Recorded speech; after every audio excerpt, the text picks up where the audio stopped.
ఆత్మీయులైన ప్రేక్షకులకు నమస్కారం. నేను డాక్టర్ చిరుమామిళ్ళ మురళీ మనోహర్. ఈ కార్యక్రమంలో ఒక ముఖ్యమైన ప్రధానమైన విషయాన్ని మనం తెలుసుకోబోతున్నాం. చిన్నపిల్లల చేష్టలు, చిన్నపిల్లల్లో ఫిట్స్, అలాగే మూర్ఛలు. దీనికి సంబంధించిన సమగ్ర సమాచారాన్ని తెలుసుకుందాం. ముఖ్యంగా యంగ్స్టర్స్, యుక్త వయస్కులైనటువంటి తల్లిదండ్రులకి ఈ సమాచారం తెలియటం చాలా చాలా అవసరం. చిన్నపిల్లల్లో ఫిట్స్ ఎందుకు వస్తాయి? ఈ మూర్ఛలకి కారణాలు ఏమిటి? చిన్నపిల్లల చేష్టలను ఎలా తగ్గించాలి? దీనికి సంబంధించినటువంటి సూచనలు, నివారణ పద్ధతులు, ఈ మొత్తం సమాచారం తెలుసుకుందాం. అలాగే ఆయుర్వేద చికిత్స వ్యూహం, అలాగే ఇంకా దీనికి సంబంధించిన ఆయుర్వేద ఔషధాలు, ఈ మొత్తం సమాచారాన్ని ఈ కార్యక్రమంలో మనం తెలుసుకుందాం. పెద్దవాళ్లలో అలాగే చిన్నపిల్లల్లో ఫిట్స్ రావడానికి ఒకే రకమైనటువంటి కారణాలు కంట్రిబ్యూట్ చేస్తాయి. అయితే 5 సంవత్సరాల లోపు పిల్లల్లో మాత్రం ప్రత్యేకంగా హై టెంపరేచర్, అంటే అధిక ఉష్ణోగ్రత అనేది ఈ ఫిట్స్ రావడానికి ప్రధాన కారణం కింద ఉంటుంది. జ్వరంతో వచ్చేటటువంటి ఇలాంటి ఫిట్స్ని వైద్య పరిభాషలో ఫెబ్రైల్ కన్వల్షన్స్ అంటారు. ఫెబ్రైల్ అంటే జ్వరానికి సంబంధించింది అని, కన్వల్షన్స్ అంటే అలాగా ఫిట్స్ లాగా రావటం అని. వీటిని మామూలు ఫిట్స్గా అనుకోకూడదు. అనుకొని ఇంకేముంది, లైఫ్ అంతా కూడా ఇంకా పిల్లలు ఈ మూర్ఛలతో బాధపడతారేమో అని కంగారు పడాల్సినటువంటి పని లేదు.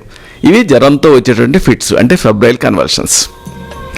సరైనటువంటి వ్యాధి నిర్ణయం అయితే అవసరం. అంటే అది ఫెబ్రైల్ కన్వల్షన్సా, మామూలు కన్వల్షన్సా అనేది నిర్ణయం చేయడం అవసరం. కాబట్టి దానికి మాత్రం కొన్ని పరీక్షలు చేయాల్సి ఉంటుంది. ఇలాంటి ఈ ఫిట్స్ని ఆయుర్వేదంలో మూర్ఛ అంటారు. మామూలుగా జనసామాన్యంలో మూర్ఛ అంటే ఏంటంటే తెలివి తప్పి పడిపోవటం. కానీ ఆయుర్వేదంలో మూర్ఛ అంటే ఏంటంటే ఫిట్స్కి సంబంధించింది అని. ఈ జ్వరం వల్ల పిల్లల్లో ఫిట్స్ రావడం అనేది సర్వసాధారణంగా కనిపించేటువంటి అతి సాధారణమైనటువంటి విషయం. ఈ లక్షణం కొన్ని కుటుంబాలలో అనువంశికంగా నడుస్తుంది. ఫెమిలియల్గా ఇది కనిపిస్తూ ఉంటుంది. అంటే తల్లిదండ్రుల్లో ఎవరికైనా చిన్నతనంలో జ్వరం కారణంగా ఫిట్స్ వచ్చి ఉంటే వాళ్ళ సంతానానికి కూడా ఈ ఫిట్స్ వచ్చేటటువంటి అవకాశం ఉంటుంది. ఇది గుర్తుంచుకోవాలి. అంటే ఉదాహరణకు మీకు చిన్నప్పుడు ఫిట్స్ వచ్చాయనుకుందాం జ్వరంలో. అలాగే మీ తల్లిదండ్రులు మీకు చెప్పారనుకోండి, మీ పిల్లలకి ఇలా జ్వరంలో ఫిట్స్ వచ్చేటువంటి అవకాశం ఉంటుంది. జ్వరంలో వచ్చేటటువంటి ఫిట్స్ని కానీ, ఇతర కారణాలతో వచ్చేటువంటి ఫిట్స్ని కానీ, రెండు కూడా నిజానికి చూడటానికి ఒకే రకంగా ఉంటాయి.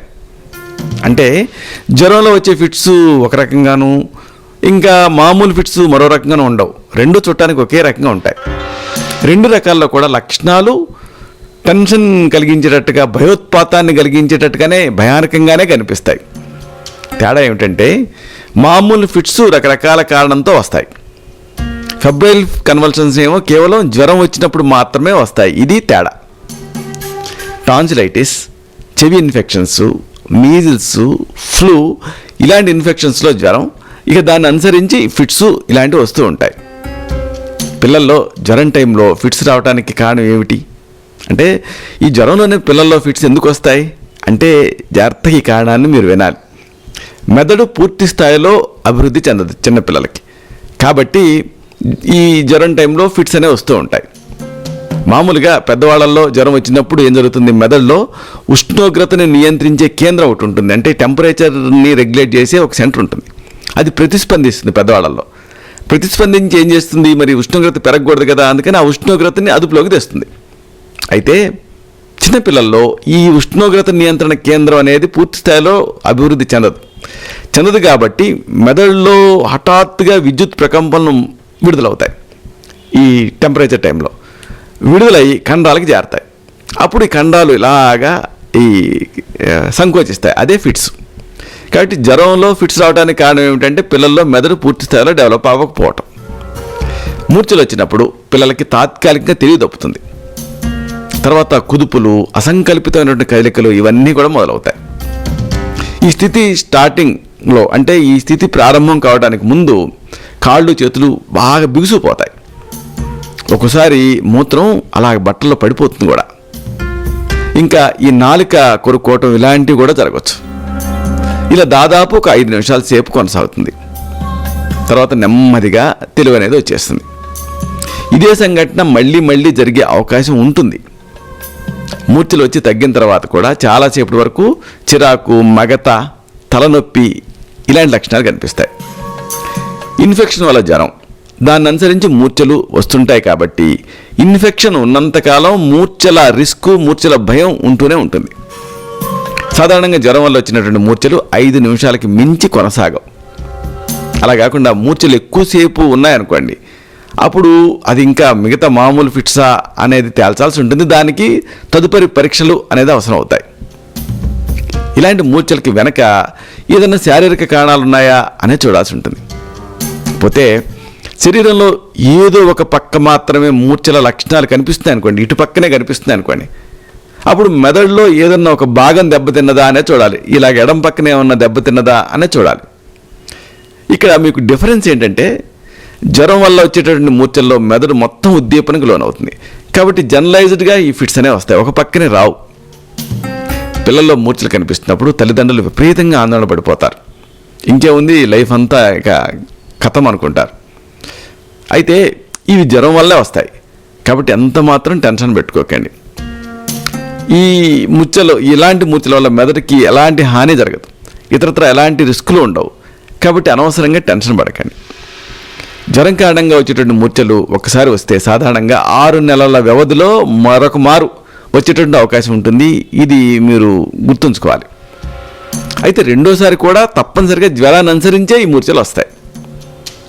5 సంవత్సరాల వయసు దాటిన తర్వాత పిల్లలు ఈ సమస్య నుంచి బయటపడిపోతారు. కాబట్టి 5 years తర్వాత ఇక ఈ సమస్య కనిపించడం అనేది క్రమంగా తగ్గిపోతుంది. ఈ 5 సంవత్సరాల తర్వాత కూడా కొంతమందిలో చాలా అరుదైన సందర్భాల్లో మాత్రమే ఈ చిన్నపిల్లల చేష్టలు అనేవి మూర్ఛల రూపంలో కొనసాగుతూ ఉంటాయి.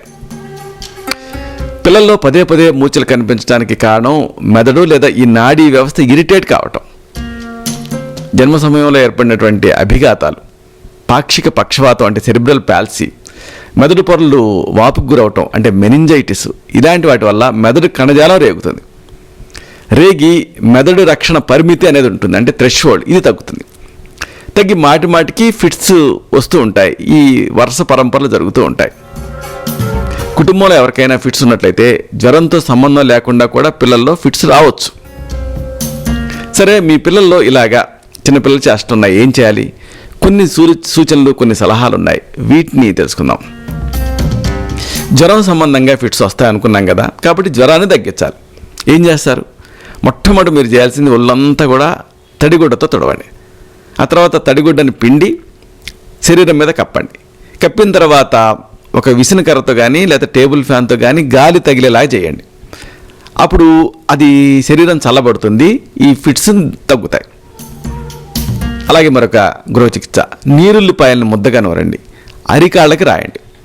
అలాగే ఈ నీరుల్లిపాయల రసాన్ని ముక్కులో 1 or 2 డ్రాప్స్ కింద వేయండి. అప్పుడు ఆ ఒక షాక్ లాగా అనిపించి ఈ తెలివి వస్తుంది. ఇక స్పృహలోకి వచ్చిన తర్వాత వట్టివేళ్ల కషాయం ఇది తాగించండి. అలాగే సమాన భాగాలుగా జిల్లేడు పువ్వుల్ని, మిరియాలని తీసుకొని మెత్తగా నూరి కంది గింజంతా మాత్రలు చుట్టాలి. వీటిని అవసరానుసారం ఇస్తూ ఉంటే జ్వరం తగ్గి ఫిట్స్ అదుపులోకి వస్తాయి. దీన్ని తప్పనిసరిగా వైద్య పర్యవేక్షణలో మాత్రమే వాడాలి. అలాగే వస అని ఉంటుంది, వస కొమ్ము, తెలుగులో వస అంటారు. వసబోసిన పిట్ట అనే సామెత ఈ మూలికను ఉద్దేశించి పుట్టింది. దీన్ని 1 గ్రాము మోతాదుగా, 1/2 గ్రాము నుంచి 1 గ్రాము తేనె, నెయ్యి ఇవి 2 కలిపి అనుపానంగా ఇవ్వాలి. దీంతో ఈ జ్వరం, జలుబులు, దగ్గులు, అలాగే ఫిట్స్ ఇలాంటివి పిల్లల్లో తగ్గుతాయి. అవసరమైతే స్మృతిసాగర్ రసం, సరస్వతారిష్టం ఇలాంటి చక్కని ఔషధాలు ఉంటాయి. వీటిని ఇస్తే చిన్నపిల్లల చేష్టలు అంటే చిన్నపిల్లల్లో కనిపించేటటువంటి ఈ ఫిట్స్ తగ్గుతాయి. ఇలాగా నాకు వీలైనప్పుడల్లా ఈ వీడియోలను అప్లోడ్ చేస్తూ ఉంటాను. ఎందుకంటే కన్సల్టేషన్ టైంలో ఏ డాక్టర్ అయినా 5 నిమిషాలు, మహా అయితే 15 నిమిషాలు కేటాయించగలుగుతాడు. కానీ ఒక డిసీజ్ మీ కంట్రోల్లో ఉండాలంటే, మీ ఆధీనంలో ఉండాలంటే ఆ డిసీజ్కి సంబంధించిన సమగ్రమైన నాలెడ్జ్ మీకు అవసరం. దానికి నేను ఎంచుకున్న విధానం ఈ వీడియోలు. ఈ వీడియోలోని సమాచారం నచ్చుతుందని మీకు అనిపిస్తే ఈ ఛానల్ని సబ్స్క్రైబ్ చేసుకోండి. అలాగే ఈ వీడియో తాలూకు లింక్ని మీ సర్కిల్స్తో షేర్ చేసుకోండి. అప్పుడు దీంట్లో సమాచారం వాళ్ళకు కూడా ఉపయోగపడుతుంది. ఇలాంటి మరిన్ని ఆసక్తికరమైన విషయాల్ని తిరిగి ఇదే కార్యక్రమాల పరంపరలో మనం కలుసుకున్నప్పుడు సవివరంగా, సహేతుకంగా, సమగ్రంగా తెలుసుకుందాం. శతం జీవ శరదో వర్ధమానః. శతం హేమంతాన్ శతం వసంతాన్. 100 శరత్తులు, 100 హేమంతాలు, 100 వసంతాలు. వర్ధిల్లుతూ జీవించండి. శుభం.